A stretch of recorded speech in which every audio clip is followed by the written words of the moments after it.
Assalamualaikum warahmatullahi wabarakatuh. Selamat berjumpa lagi dengan saya di pertemuan 2 ini, yaitu kuliah algoritma dan struktur data Python. Pada pertemuan 2 ini saya ingin menyampaikan yaitu topiknya dasar-dasar pemrograman Python. Sampean kalau mahasiswa nanti mempelajari ini itu memahami pengantar dan programming Python dasar. Pembahasan dasar-dasar pemrograman Python antara lain sintak dasar Python, jenis data, variabel, konstanta, operator. Nah, sintak dasar Python. Sintak Python bisa dijalankan dengan menulis langsung di command line. Jadi karena bahasa Python itu bahasa interpreter, jadi beberapa perintah kita bisa langsung tuliskan di command line, begitu kita enter langsung dieksekusi. Misalnya contoh di shellnya command line Python itu ada print, ini misalnya hello world misalnya, maka ketika kita enter langsung tampil tulisan hello world seperti ini. Nah, atau dengan membuat file Python di server atau di komputer menggunakan text editor, kemudian disimpan dengan ekstensi file py. Nah, lalu kemudian menjalankan di command line. Jadi di sini kalau perintahnya itu sebaris, 2 baris, 3 baris, mungkin bisa saja Anda melakukan dengan cara command line. Tapi kalau perintahnya itu sederetan program yang cukup panjang, itu barangkali lebih mudahnya kita membuat filenya dulu, baru nanti menjalankan lewat command line seperti ini. Namun sekarang di Python yang versi 3 ke atas ini, 2 atau 3 ya ke atas ya, itu sudah ada IDE-nya, jadi ya sudah ada IDE. Jadi kita ngetik, ada tag editornya, begitu nanti selesai membuat filenya, Anda tinggal melakukan run modul saja ya, melakukan run modul, dia langsung nanti keluar hasilnya. Jadi cara kompilasinya, cara menjalankan running programnya itu tidak lewat diketik gitu ya. Cuma di sini kalian kalau nanti bikin programnya itu tidak berbasis grafis, Anda bisa menggunakan tag editor yang sederhana, lalu kemudian bisa di running menggunakan ketekan Python langsung myfilepy, ini nama filenya. Oke, indentasi Python. Indentasi itu mengacu pada spasi di awal baris kode. Jadi ketika kita membuat program dengan bahasa selain Python itu, mau di kolom sekian dan kolom sekian tidak ada masalah gitu ya. Nah, kolom pada saat kita ngetik di ini kolom-kolom tempat pada saat kita melakukan coding itu menempatkan kolom, diawali kolom berapapun tidak ada masalah. Tapi di Python, di mana dalam bahasa pemrograman lain blok paragraf dalam kode hanya memudahkan pembacaan logika saja tapi dalam Python itu sangat penting, dan itu dipakai untuk membatasi atau menandai bahwa satu paragraf atau satu hanging indentnya itu menyatakan bahwa itu satu blok perintah ya. Jadi biasanya kalau kita nggak menggunakan cara itu, tidak memperhatikan cara itu, bisa error program kita.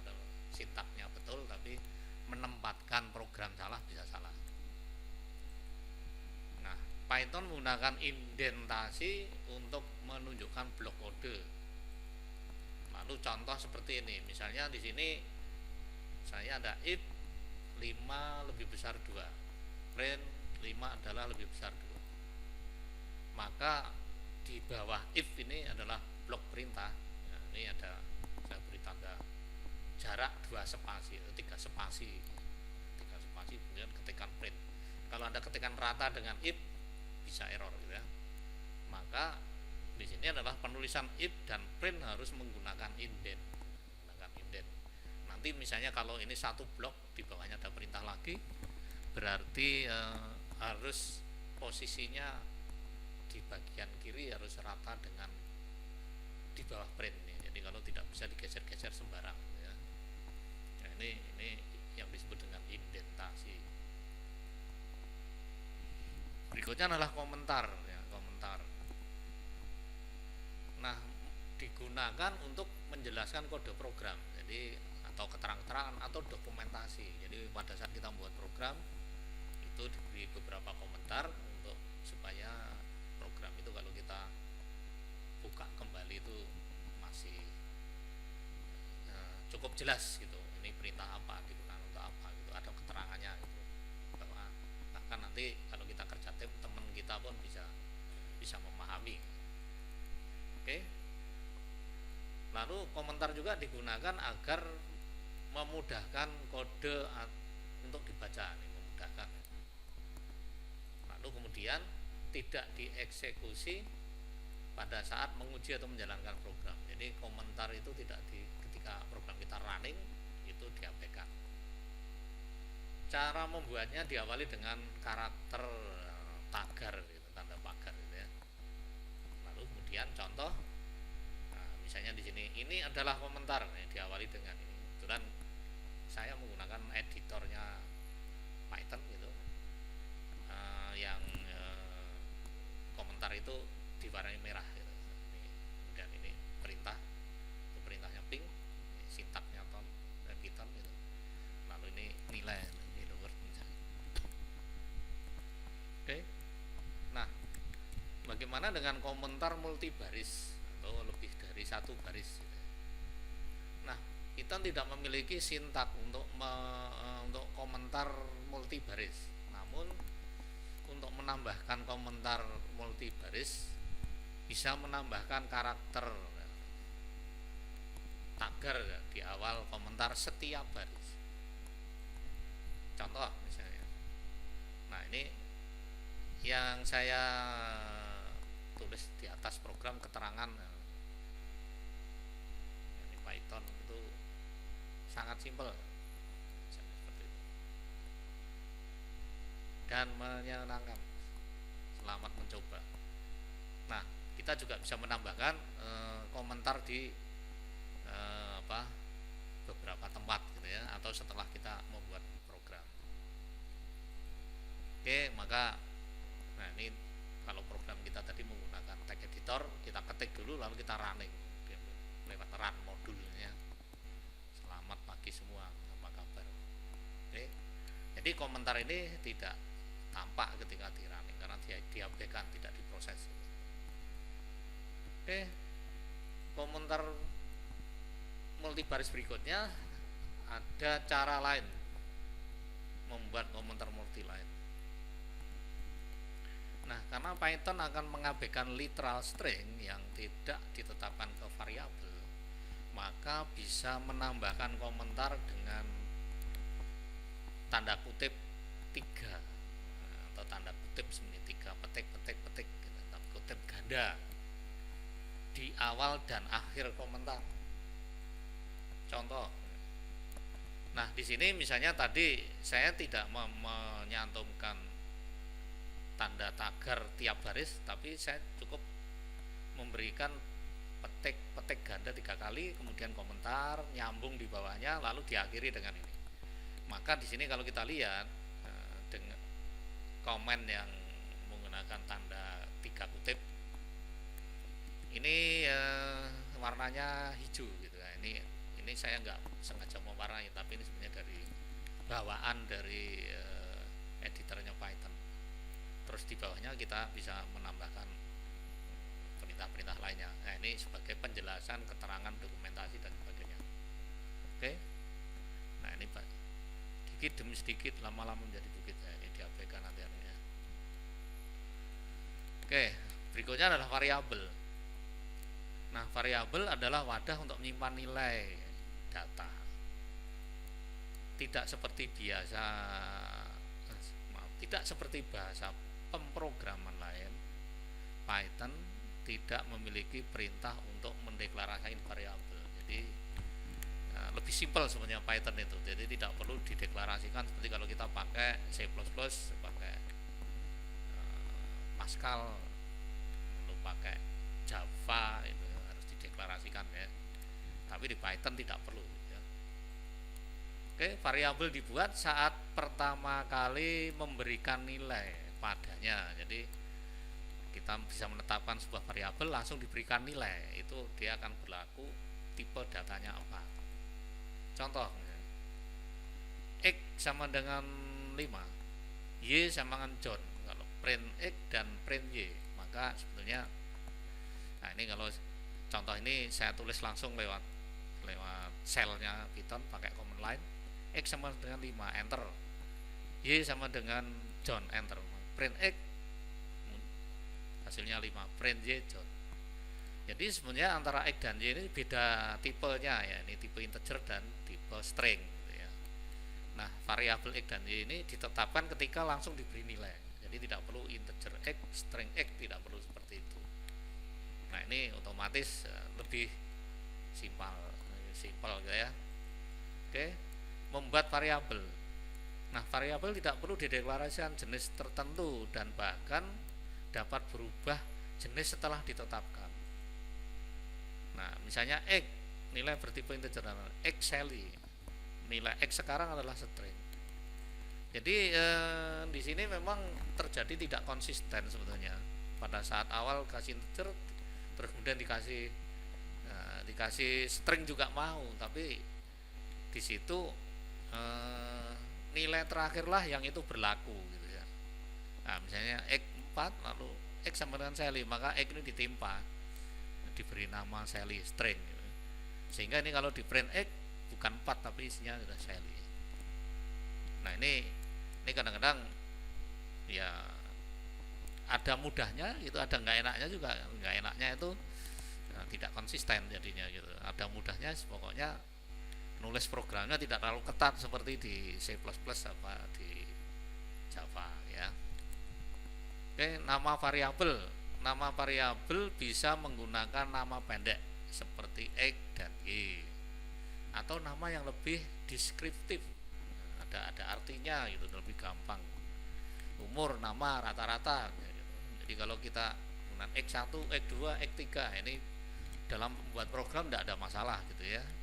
Tapi dalam memahami coding kita, nanti kalau ada X-nya sampai 100, untuk apa ini X100? Nah ini kita jadi tidak jelas akhirnya gitu ya. Ada beberapa yang singkat-singkat itu ya untuk kepentingan tertentu saja, tapi kalau sudah mengolah sebuah informasi dan sebagainya itu sebaiknya pakai bikin variabel itu yang mudah dipahami.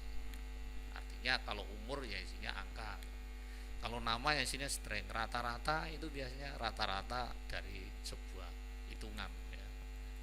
Oke, aturan untuk variabel Python, nama variabel harus dimulai dengan huruf dan atau karakter garis bawah, huruf atau karakter garis bawah.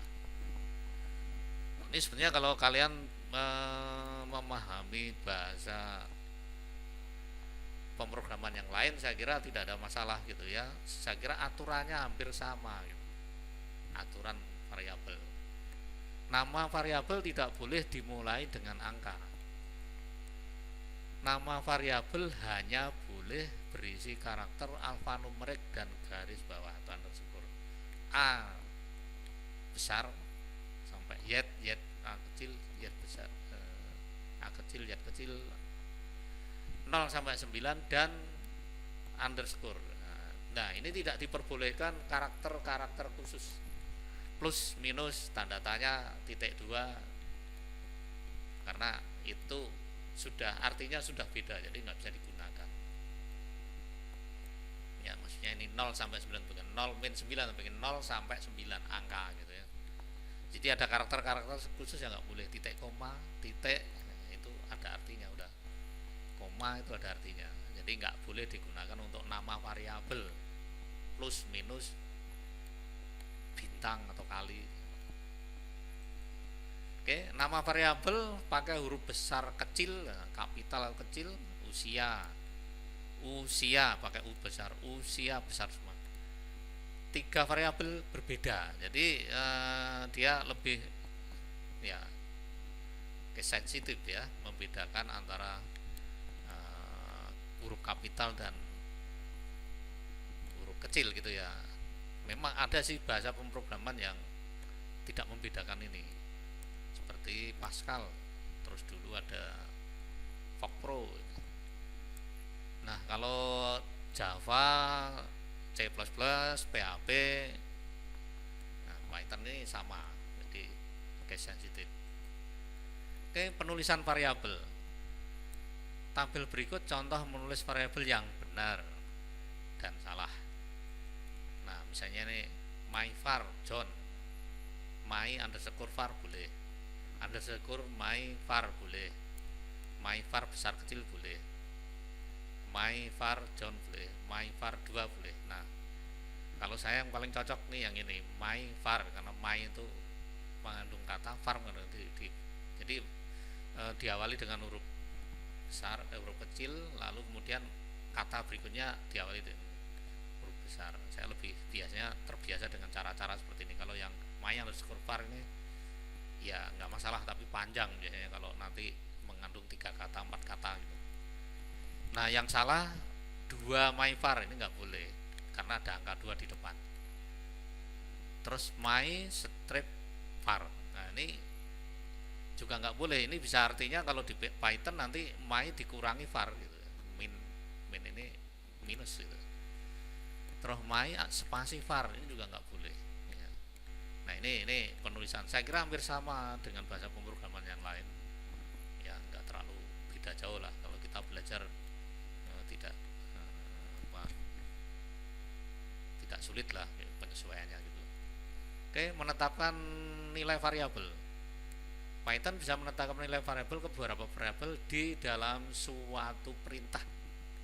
Dalam satu perintah, di dalam satu perintah. Contoh, di sini ada perintah x, y, z. Nah, lalu kemudian sama dengan kuliah petik, daring petik, asik. Kalau kita coba print x, print y, print z, apa yang terjadi? Nah, berarti berlaku sesuai urutan. Jadi maka x ini akan bernilai kuliah, y akan bernilai daring, lalu z bernilai asik. Jadi kalau kita cetak kuliah, daring, asik. Nah ini kelebihannya di Python. Mungkin di bahasa pemrograman lain saya nggak tahu, kayaknya jarang juga pakai model begini ya. Tapi bisa saja gitu ya, karena ini memang fitur ya. Lalu menetapkan nilai variabel, bisa juga menetapkan nilai yang sama ke beberapa variabel dalam satu baris. Contoh misalnya, nah misalnya x sama dengan y sama dengan z sama dengan jeruk, x sama dengan y sama dengan z sama dengan jeruk. Print x, print y, print z, apa hasilnya? Nah ini jadi satu baris ini diberi nilai sama, jeruk. Nah ini juga kayaknya Python itu bikin programnya saking simpelnya kadang-kadang malah bingung mau seperti apa, kadang-kadang gitu, saking gampang, saking banyak kemudahannya gitu, malah kadang-kadang mau pilih yang mana ya, bingung ya. Nah variabel dan keluaran. Pernyataan print sering digunakan untuk mengeluarkan nilai variabel ke layar. Untuk menggabungkan teks dan variabel menggunakan operator plus. Contoh, x sama dengan ak, print mti stimic plus X, X-nya ini angka kom, maka hasilnya adalah MTI stimik angka kom. Ya, MTI stimik angka kom plus ya, plus. Nah, ini jadi string dijumlahkan nyambung dia gitu ya. Oke. Jenis data Python. Dalam pemrograman, tipe data merupakan konsep penting. Variabel dapat menyimpan data dari berbagai jenis, dan jenis yang berbeda dapat melakukan hal yang berbeda pula. Oke, Python memiliki tipe data bawaan. Berikut ini secara default dalam kategori ini, misalnya ini teks, nah, itu tipenya str, numeric, integer, float, kompleks, pecahan, bulat, pecahan, kompleks, bilangan kompleks ya. Ada sequence, list, tuple, ring, nah, ini urutan, deretan itu. Lalu ada mapping, ini dik, kayaknya kayak singkatan dari kamus ya, dictionary ya. Lalu set, ada frozen set, lalu boolean ya, boolean itu tipe data logika benar salah true false. Lalu biner, isinya adalah byte, array, dan memory view.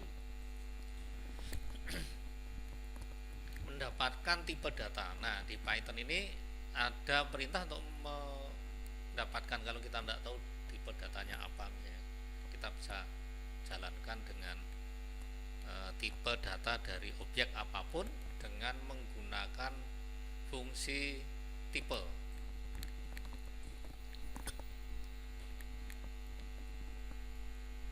Contoh, nah, program memperoleh tipe data variabel, keterangan X sama dengan 5, Y sama dengan Badianto, ada sama dengan true. Nah, maka kalau kita tampilkan nilai variabel X, isinya berapa, tipenya apa, nah, kita coba lihat. Nah, variabel X isinya 5. Nah, tipenya ini keluaran dari sistem Python sendiri, kelas integer, istilahnya kelas ya. Tapi ini data, tipe data. Nilai variabel Y berarti kelas string, ini string karena ini pakai tanda petik. Terus kemudian kalau ada variabel ada tadi saya bernilai true, maka dia adalah bool itu true dan false, jadi benar dan salah gitu. Oke, ini juga mungkin di bahasa pemrograman lain enggak ya, saya belum pernah mencoba menggunakan. Oke, mengatur jenis data. Di Python, tipe data di-setel saat Anda menetapkan nilai ke variabel. Nah, misalnya seperti tadi ya, tipe data str. Contoh, X sama dengan integer, X sama dengan 20, float, X sama dengan 20,5, kompleks, X sama dengan 1J, list. Nah, ada kurung kotak, ini kayak array atau lari, apple, banana, cherry. Tuple sama juga, tapi kurungnya bukan kotak tapi kurung lengkung. Ring ini memberi antara bilangan, misalnya 0,6 gitu ya. Lalu mandix itu seperti kalau kita lihat di sini seperti apa nih? Nah, ada pasangan name dan isinya. Nah, ini nama atribut dan isinya, atribut dan isinya. Ini mirip dengan format JSON, ya, format JSON. Tapi pakai kurung kurawal. Nah, ada set, apple, banana, cherry ini. Nah, ini biasanya kalau kalian buat program untuk mengolah data, apalagi kalau database-nya pakai MongoDB, itu biasanya tipe datanya mirip seperti ini, apa, penyimpanan datanya itu seperti di JSON. Oke, frozen set. Nah, ini frozen apple, banana, ini pakai di dalamnya ada kurung kurawal, dan karena ini seperti function jadi dia ada kurung lengkungnya gitu. bool atau boolean, X true, lalu byte, byte B hello, lalu byte array 5 memory view, nah, byte 5, cara menggunakannya seperti itu. Oke, mengatur data, tipe data tertentu. Jika ingin menentukan tipe data, bisa menggunakan fungsi konstruktor. Konstruktor itu pakai fungsi kurung buka kurung tutup gitu. Seperti tadi, kalau tadi str langsung hello world gitu, tapi di sini ada str kurung buka kurung tutup, integer, float, complex, list, sama namanya hampir tuple, ring. Nah, ini juga dictionary ya, set. Cuma kalau di sini tidak pakai kurung tadi, jadi karena fungsi dia pakainya harus kurung lengkung ini ya, bool 5 byte. Oke, lanjut konstanta. Nah, konstanta atau konstan adalah tipe dari variabel yang nilainya tidak dapat diubah. Jadi biasanya kalau kita bikin program itu ada nilai-nilai tertentu yang kita tetapkan di awal dan itu tidak bisa diubah. Ya, kita tetapkan di awal. Contoh misalnya, nah nanti ya, konstanta sangat berguna untuk wadah yang dapat menyimpan informasi yang tidak dapat diubah. Contoh, nah misalnya ini, untuk contoh sederhananya, menghitung luas lingkaran pi 3,14 ya, benar kalau masalah r sama dengan 10, maka luas sama dengan pi kali r. Nah, pi nya udah ada nilai, ditetapkan di awal nih konstanta, dan ya sebenarnya hampir sama aja kayak kita buat tadi ya, menetapkan nilai di, kayaknya nggak ada bedanya dengan yang kita menetapkan variabel dengan nilainya gitu ya. Oke, maka hasilnya seperti ini ya. Oke, berikutnya adalah operator. Operator digunakan untuk melakukan operasi pada variabel dan nilai. Python membagi operator dalam grup berikut: operator aritmetika, operator penugasan, operator perbandingan atau pembanding, operator logika, operator identitas, operator keanggotaan. Oke. Nah, sekarang operator aritmetika pada Python. Operator aritmetika digunakan untuk atau dengan nilai numerik untuk melakukan operasi matematika. Nah, misalnya operator plus, penambahan, pengurangan, perkalian, pembagian, modulus, pangkat, pembagian. Cara menggunakannya misalnya x plus y, x min y kali karakter bintang nih, pembagian garis miring, modulus persen, pangkat kedua, lalu pembagian dan pembulatan, hasil dibulatkan gitu. Nah, ini dengan garis miring 2 gitu ya. Oke. Operator penugasan pada Python. Operator penugasan digunakan untuk menetapkan nilai ke variabel. Nah, seperti konstanta tadi, x sama dengan 5 kan jelas x sama dengan. Nah, ada juga yang operator dengan sekaligus mengoperasikan penjumlahan. Misalnya ini x plus sama dengan 3. Ini sama dengan x sama dengan x plus 3 dan seterusnya, ini persen ya. Beberapa yang berkaitan dengan pangkat. Nah, lalu kemudian apa nih, n ya, or. Nah, misalnya seperti itu. Jadi sebetulnya perintah operator penugasan ini mirip juga Java, C++, PHP, mirip nih. Saya beberapa menggunakan itu mirip, tidak ada masalah. Oke. Operator pembandingan Python. Operator pembandingan digunakan untuk membandingkan dua nilai. Nah, cara penulisannya ini sama dengan jejer 2 gitu. Kalau nanti satu penugasan bukan pembanding ya, ini karena logika.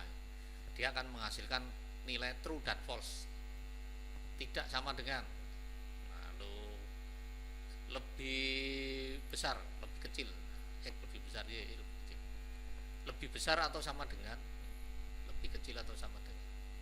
Nah ini mirip juga dengan bahasa pemrograman lainnya, tidak ada masalah ya.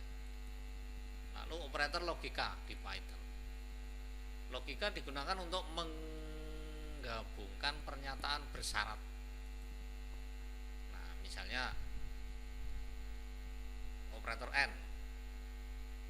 misalnya jika misalnya kalau ada if, nah, jika X lebih kecil 5 dan X lebih kecil 10, nah, maka benar apa salah. Tapi bisa juga di dalam Python itu misalnya X 5 terus kemudian di print, jadi ini sekaligus tidak pakai if tapi dia akan menghasilkan nilai true atau false gitu. Nah ini kadang-kadang di Python itu lebih simpelnya seperti ini, tidak perlu di ya, jadi kalau ini benar berarti hasilnya benar. Kalau X nya misalnya berapa, lebih kecil 5 lebih kecil 10, nah, atau lebih besar 5 lebih kecil 10, nah, misalnya gitu. Misalnya kalau X nya 6 berarti benar, nah, kan gitu. Nah ini untuk logika, ada AND, ada OR, ada NOT. Jadi AND itu kalau dua-duanya benar, OR salah satu benar, tapi kalau dua-duanya salah, kalau NOT dibalik, kalau benar jadi salah jadi benar. Oke. Lalu operator identitas di Python, operator identitas digunakan untuk membandingkan objek. Objek bisa sederetan data di dalam sebuah array. Nah ini yang juga baru saya temui yang ada di Python, tapi Java kayaknya ada juga. Nah ada operator S dan S not bernilai true jika keduanya sama, X, SY. Jadi ini kalau X nya ini misalnya berisi apple dan banana, ini apple dan banana misalnya kalau X sama dengan Y, apakah ini kebetulan sama nilainya gitu ya, berarti kan bernilai, ini menghasilkan nilai true. Bisa kalian coba nanti. Nah misalnya S not, X is not yet, nah, return of, nanti kalau duanya ini keduanya tidak sama, baru bernilai benar, keduanya tidak sama. Oke. Lalu operator keanggotaan dalam Python, operator keanggotaan digunakan untuk menguji apakah urutan disajikan dalam satu objek. Ada in, nah in itu kayak himpunan itu ya, apakah ini bagian dari sana, ada di dalamnya sana, menggabungkan nilai true urutan dengan nilai yang ditentukan ada di objek. Nah, ini ada nilai apakah banana itu ada di dalam objek X. Jika ada berarti benar, tapi kalau not kebalikannya, apakah ini pineapple itu ada di X. Jika tidak ada berarti benar, jadi kalau ada salah. Oke, saya kira cukup mudah gitu ya. Ya ini referensinya di tutorialnya di www.3school.com ada, atau di python.org. Nah, kalau buku-buku juga banyak. Ini ada karangan Pak Abdul Qadir ya, dasar pemrograman Python menurut Pitani, cukup lengkap sebenarnya itu ya. Jadi malah mungkin teori-teorinya lebih detail gitu ya, karena memang luas juga Python itu kalau dipelajari. Oke, mungkin itu. Terima kasih. Mungkin ada pertanyaan, silahkan bertanya, karena ini kondisinya daring, Anda bisa tanya lewat WA juga boleh. Kalian mau tanya lewat forum diskusi di e-learning.com.id,